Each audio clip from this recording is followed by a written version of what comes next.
Hello dears, here we are again. We had such a warm reception last time we were together that we thought, let's do it again. So here we are. We're still in this very sad season, aren't we? And we're all trying to bend, but not break. There is a time for everything and a season for every activity under the heavens. A time to be born and a time to die. A time to plant and a time to uproot. A time to kill and a time to heal.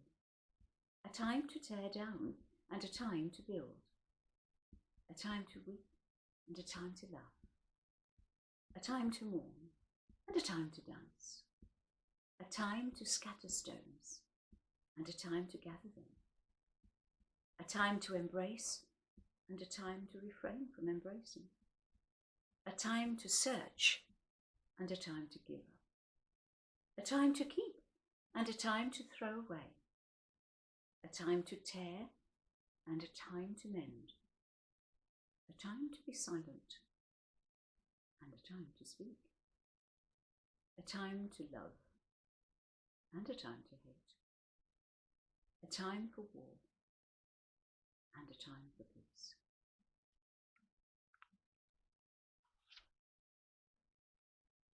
Bring me sunshine.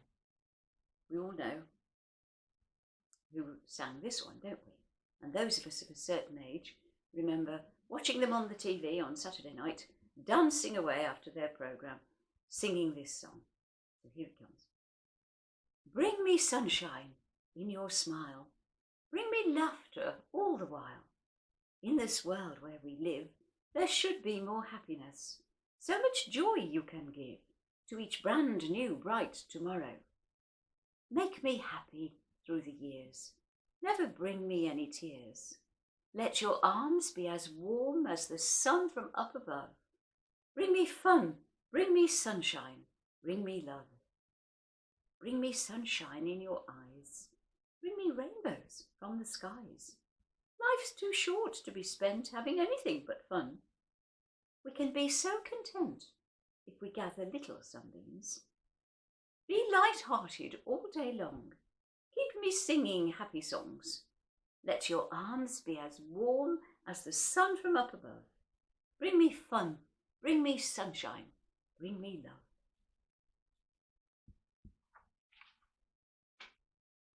Value for Money, written by playwright Michael Frayn.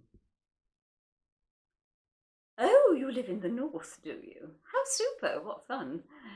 You don't by any chance know the Azores. They live in the north somewhere. He's in some terrific chemical thing up there, and she's hideously pretty. I mean, I hardly know them, but I do remember someone saying they lived up in that part of the world. You must meet them, they're frightful sweeties. Well, I say they're up in the north, but of course at the moment they aren't, because he's doing... What is he doing? How is it that one can never remember what people are doing?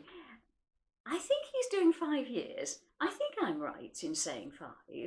There was some terrible confusion about some money thing he was mixed up with. Such a pity, because he's such good value. And she's so madly sensible about it all. And the absolutely unforgivable ghastly thing is that I've forgotten what she's doing. But what I think she's doing is life. There was some kind of dreadful muddle about her au pair getting sort of murdered. Such rotten luck. And of course, just when she needed the girl most. Maddening when you get a good one, and off they go. Because the tragic thing was, the girl was an absolute marvel. I think that's why David got involved in this terrible confusion about the money thing. I think so. There was this ghastly mix-up over sort of diamonds and drugs and things like that. I think that's what it was.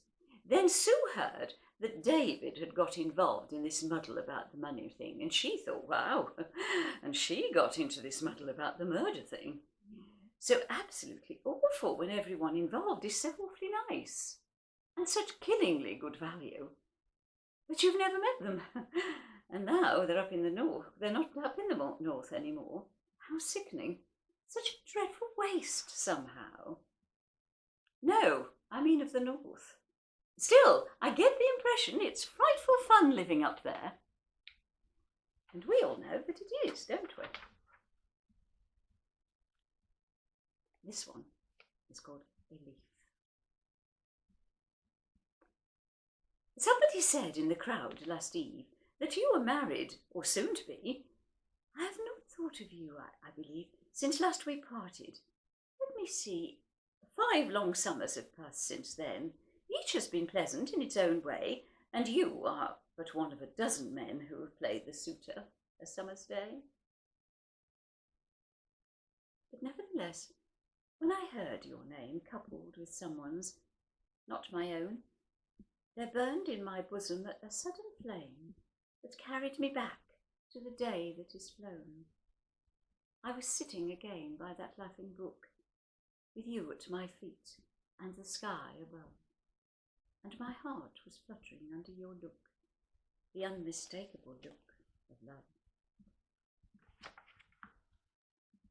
Again your breath, like a south wind, fanned my cheek, where the blushes came and went, and the tender clasp of your strong, warm hand sudden thrills through my pulses sent.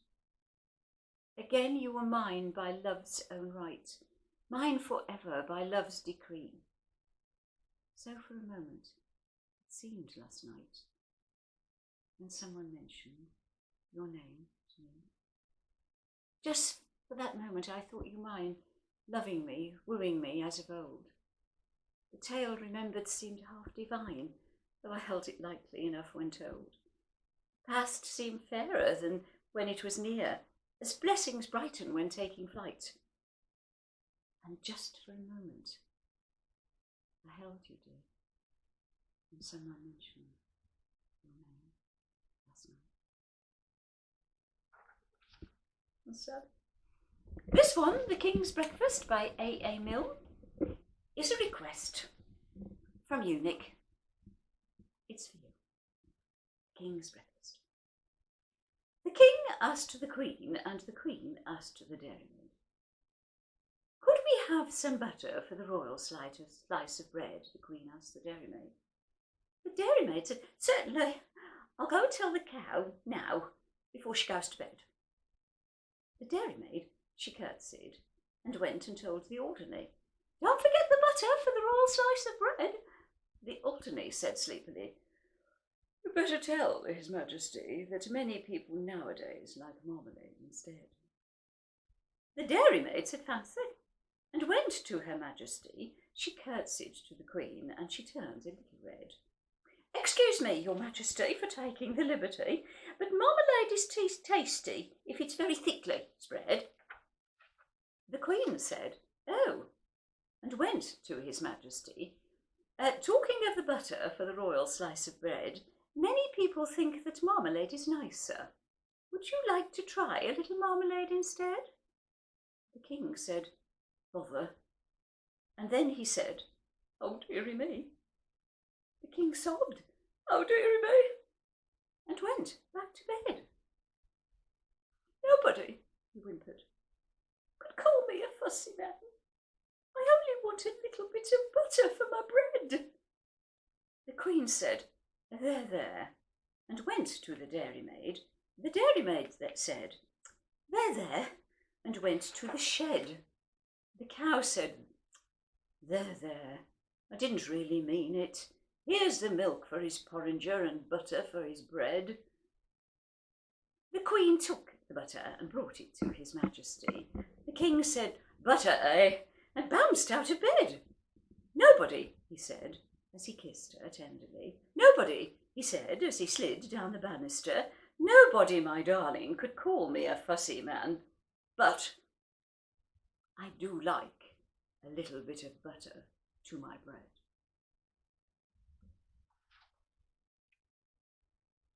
I'll finish with this one. There is no darkness. There is no darkness. There is no night. There is no place in earth or space without the light. the great illusion our eyes can't see. There is no darkness in you and me.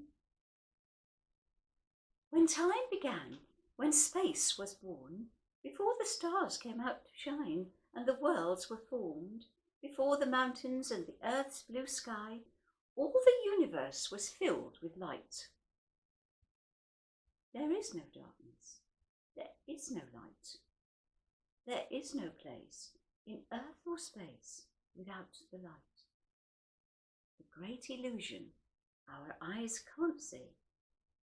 There is no darkness in you and me.